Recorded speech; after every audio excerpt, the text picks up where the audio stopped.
Hello everyone, it's a rainy evening and I mowed some lawn today, did some chores outside. It was very warm, almost 80 degrees, and now it's down to about 70. We're having a cold front move in overnight, so tomorrow it should only be about 40 degrees, but everything's growing really nicely. The flowers are on the pear tree, the apple trees are getting their leaf buds, the maple trees sprouting its little buds, and lilac trees are leafed out. So tonight I thought I would make some chicken thighs with potato. I chopped some onion, celery, and carrot, and I have some minced garlic. And in this container I have salt, black pepper, mixed Italian herbs, and paprika. And so we're just going to do a little olive oil in the pan, which is already hot. This is a nice way to make dinner if you don't like to dirty a lot of pans, or if you don't even have a real cook stove. If you don't have a real cook stove, we'll just let that brown up a little bit.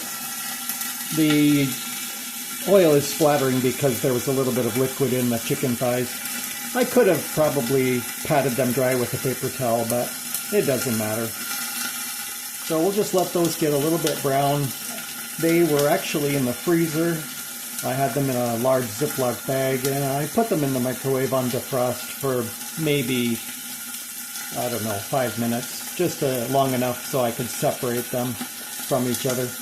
And so we'll get that going. It's going to cook for quite a long time, so even though they're frozen inside, they'll be fully cooked. And the chicken thighs turn into kind of very fork tender, fall apart, nice meat. So after they get browned up, we'll add all the vegetables and water and seasoning, and we'll let that simmer for maybe an hour and a half, 2 hours.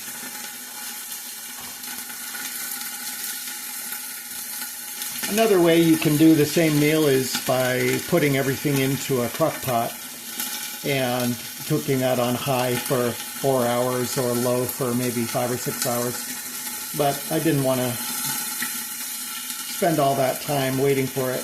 It's already 6 o'clock, so this will be ready by about 8:30. And that's about my normal time to eat. 8:30, 9, sometimes 9:30, eat dinner. But I'll just grab my spatula here. Actually, I think I'll just use a big stainless steel spoon. And so I hope you're doing well, and whatever you're up to today is keeping you happy. We've had a lot of rain lately, and a lot of warm days for April.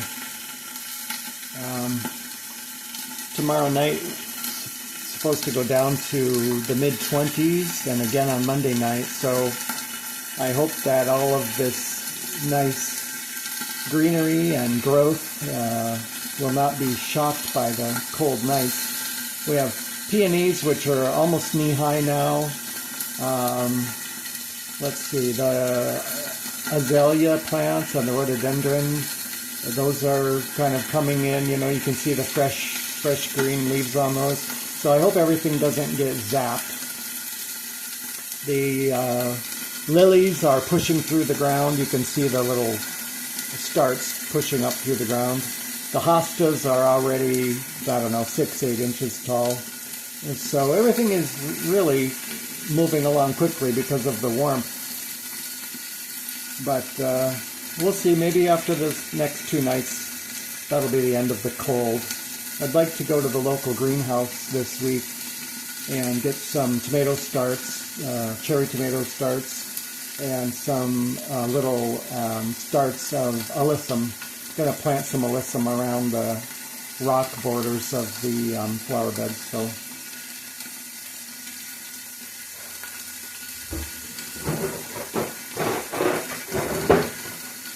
All right, let's see if we want to turn these now.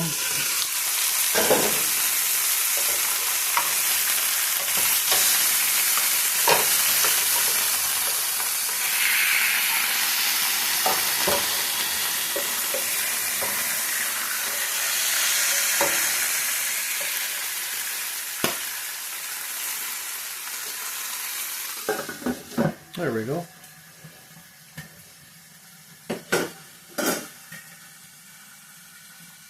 Oh, maybe a couple of minutes on that side, and then we'll put the vegetables in and get that going. So yeah, this is a nice dish for someone living in a college dorm, someone who doesn't really like to cook. It's just one pot, put everything in and cover it and let it go. And you have, with 3 chicken thighs, this feeds 2 people very generously with a nice amount of leftovers.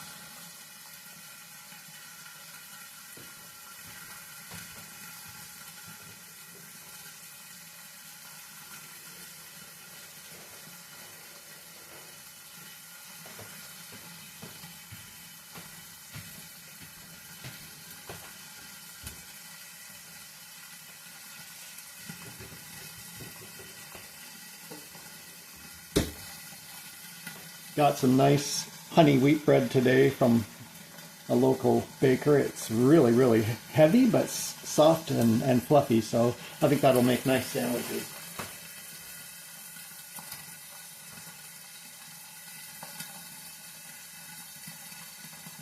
Alright, so that's about good as far as browning the chicken. I'm not going to go crazy on that, but we will go ahead and add, let's see, some onion.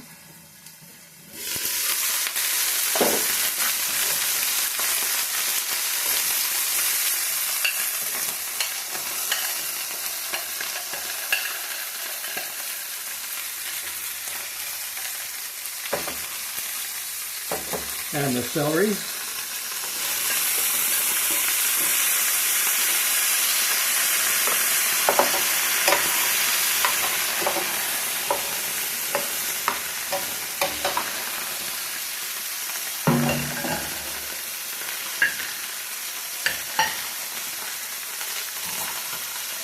And the minced garlic.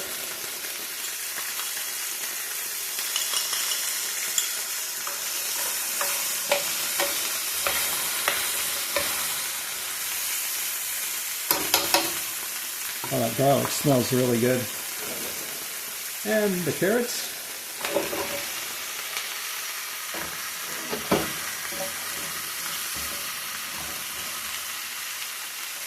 And the potatoes.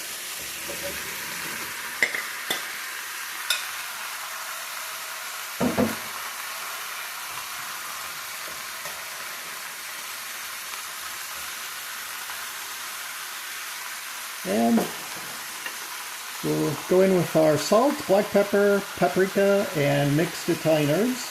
Just sprinkle that all over everything.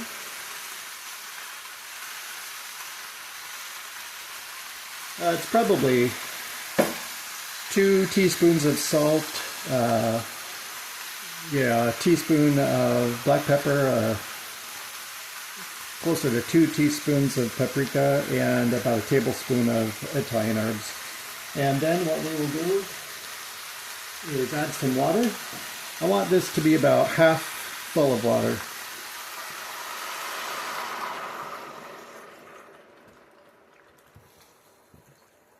So that's 2 cups. And maybe just a little bit more to bring it up to there, that's good. And we'll come back and add more water. We'll let it simmer for about an hour. I'm going to let the, it's on high right now. I'm going to let that go ahead and come back up to a really strong heat. And then we will shut it down to simmer.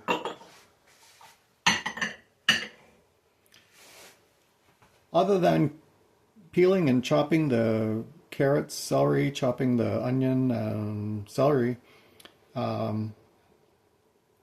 this really only takes, I don't know, 10 minutes to get going. So I would say it took me 10 minutes to peel everything, chop everything, and within 30 minutes you have this all ready to go, and just cover it and wait. Check it a few times, make sure that the water hasn't boiled off, and Add a little more water if you need it. When it gets to the end of the cooking time, it does provide a nice amount of broth, and you can either remove all of the food ingredients, put them on plates to serve, and then make gravy in this pan, or you can just pour off the liquid broth and make a quick gravy in a little saucepan, which is usually what I do.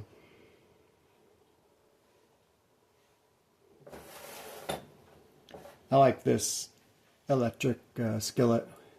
It's Farberware, and it's probably from, oh, I would guess the late 70s or 80s, early to mid 80s. It's in really good shape, but just does a great job. And even though the interior is stainless steel, there's no reason to worry about sticking, because even if things do stick a little bit, I've never had any trouble with just adding a little water, turning it on high, and letting it kind of boil. And that takes everything right off. And take a spatula and just scrape it around, and you have a nice new shiny pan again. You can use steel wool in it. I use a copper mesh kind of a scrubby, but I think they're a lot better than a Teflon coated pan, because you can kind of really scrub them.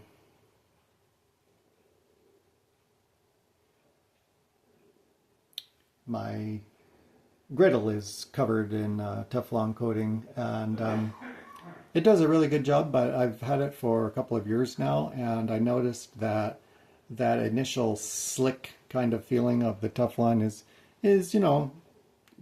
diminished quite a bit. Things don't necessarily stick to it, but I do have to use a little bit of oil or butter when I'm making things like pancakes, eggs, just so that I don't get anything really stuck on it. And then cleaning it is a little more challenging too, because you can't scrub it. You can't scrub it with anything. And so I basically just soak it in hot water until things soften, and then I use a silicone spatula to try to scrape things off. It's good. I like it, but I would actually like to find a sort of a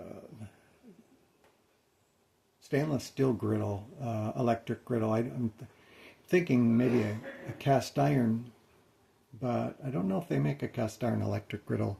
I have a cast iron griddle that goes over 2 burner units. It's a long rectangle, and you set it on top of the units, turn those on, but I don't use that very often. I suppose I could. It's nice to have, and you can always you can't really destroy cast iron. It's impervious to all kinds of drama. So, all right, we're just waiting on this to really get boiling up here. And it smells good already. You can smell the garlic. And when I check on this in about an hour, I will go ahead and stir a little bit so that the vegetables on the top have a chance to get all coated into the broth. Let's cover it for a minute, and I can already hear the bottom of it kind of boiling.